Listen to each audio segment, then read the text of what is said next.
Assalamualaikum warahmatullahi wabarakatuh. Selamat siang. Di sini saya Revina Ananda Isnaini dari Prodi Pendidikan Bahasa dan Sastra Indonesia kelas semester 4 kelas B akan memaparkan mengenai lembar kerja peserta didik yang sudah kami buat untuk tugas akhir dari mata kuliah media pembelajaran.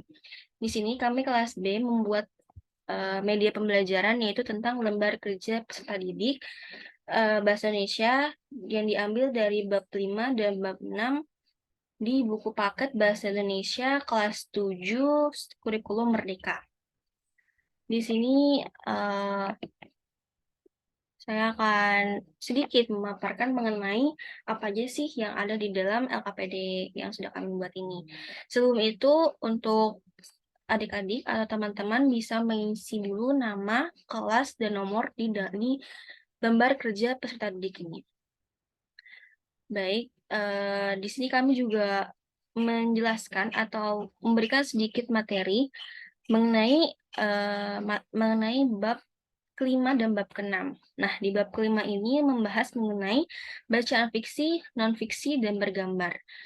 Mungkin di pemaparan materi ini bisa dilihat kayak diberitahu apa aja sih, apa itu bacaan fiksi atau bacaan non-fiksi itu apa, terus bacaan bergambar itu kayak apa. Jadi kami memberikan sedikit penjelasan mengenai ketiga hal tersebut, ketiga jenis buku tersebut, buku bacaan tersebut. Dan juga diberikan sebuah contoh-contoh kayak bacaan fiksi itu contohnya kayak apa, terus bacaan non fiksi itu contohnya kayak apa. Kalau bacaan fiksi itu contohnya kayak buku-buku Harry Potter atau buku-buku apa namanya? Ya buku-buku itu ya. Kayak pokoknya buku-buku cerita, buku-buku dongeng itu biasanya sih buku fiksi. Lalu kalau baca non fiksi itu kayak lebih ke menjelaskan mengenai sebuah biografi dari pahlawan atau seorang pengusaha. Nah, biasanya kayak gitu. Jadi benar-benar kayak isinya itu yang benar-benar terjadi. Nah, contohnya ini kayak buku biografinya Soekarno atau buku biografinya Pak Habibie, terus kayak tips-tips dari pengusaha Bob Sadino kayak gitu. Lalu kalau yang di buku komik ini atau buku ini kan termasuk dalam bacaan bergambar. Nah, biasanya adik-adik atau teman-teman pasti suka banget kan buat baca-baca buku komik. Makanya di antara ketiga jenis buku itu untuk yang disukai anak-anak sekitar anak-anak anak SD atau anak SMP itu biasanya buku komik. Nah, buku komik sendiri kan pasti berdominannya itu isinya tuh tentang kayak kayak punya Nobita nih lebih banyak ilustrasinya dibanding dialognya. Nah, biasanya anak-anak tuh suka banget buat baca buku-buku seperti ini karena membuat menarik perhatian atau imajinasi mereka tuh bisa main juga kan. Jadi oh kayak gini ya gitu. Lalu di sini kami juga menyediakan sekitar ada 3 latihan yang kami buat untuk siswa-siswi yang ingin mengerjakan LKPD ini. Jadi latihan pertama itu kami meminta teman-teman untuk menulis dan mendeskripsikan pendapat kalian mengenai buku yang sudah kalian pahami tersebut. Jadi ini tuh kayak melatih siswa untuk menyalurkan pendapat masing-masing mengenai hal yang mereka pahami tersebut. Jadi kayak ini ada kayak judul buku jenisnya dan diberikan pendapat adik-adik mengenai buku tersebut itu apa. Jadi formatnya seperti ini. Lalu di latihan kedua ini juga kan tadi kan sudah menuliskan pemahamannya nih.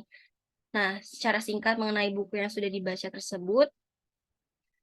Nah, bisa nih di latihan kedua ini dilatih teman-teman untuk menulis kembali mengenai unsur-unsur dari buku yang sudah dibaca. Kayak alur ceritanya itu kayak apa, tokoh, tema, dan amanat yang sudah dibuat.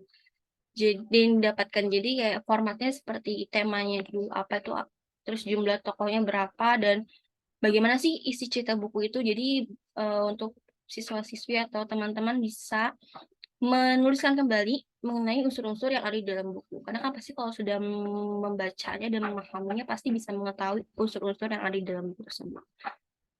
Lalu juga ada menyimak, kami juga membuat kegiatan menyimak. Di sini kami membuat agar teman-teman bisa menceritakan kembali hasil tulisannya. Tulisan sudah dibuat dari latihan pertama sama latihan kedua di depan kelas.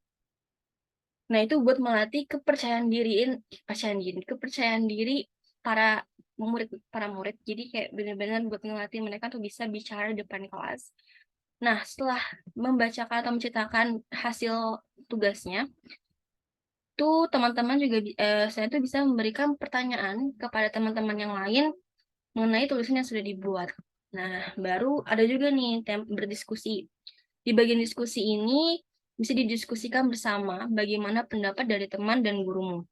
Diskusi sendiri itu untuk melatih kerjasama antar teman dan juga kedekatan atau kerjasama juga antara guru dan teman-temannya. Jadi untuk melatih kemandirian serta bisa memperkuat materi serta memberikan tugas yang bisa mendorong pemahaman bagi peserta didiknya gitu loh. Jadi berdiskusi itu pasti buat melatih kerjasama antar teman sih. Jadi itu termasuk hal yang penting yang yang kami buat di dalam KPD ini. Nah, kami juga memberikan kayak sebuah link atau scan kode kok bagi siswa-siswi yang masih ngerasa gugup untuk berbicara di depan kelas. Jadi selain memberikan latihan-latihan, kami juga memberikan tips dan saran bagaimana sih buat menangani rasa gugup saat berbicara di depan kelas. Jadi ini bisa langsung di-scan saja ya, dan bisa dibuka juga linknya, terbuka YouTube-nya buat memahami gimana caranya agar nggak gugup buat ngomong di depan kelas. Lalu di latihan ketiga ini, kami membuat sebuah pernyataan. Nah, setelah menyimpulkan semua hal yang saya dapatkan dari bacaan buku yang sudah dibuat, nah bisa nih teman-teman buat mencentang di kotak benar atau salah mengenai pernyataan-pernyataan yang sudah kami buat ini sesuai dengan yang kalian pahami saja ya. Baru selanjutnya kita masuk ke bab ke-6 yaitu mengenai surat dan pesan daring.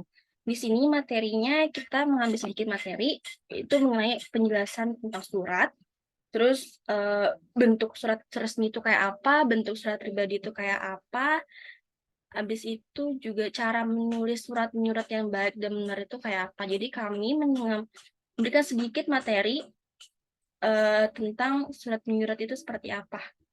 Jadi agar para siswa atau murid ini tidak susah atau tidak mengalami kesulitan dalam mengerjakan latihan yang kami berikan di dalam LKPD ini.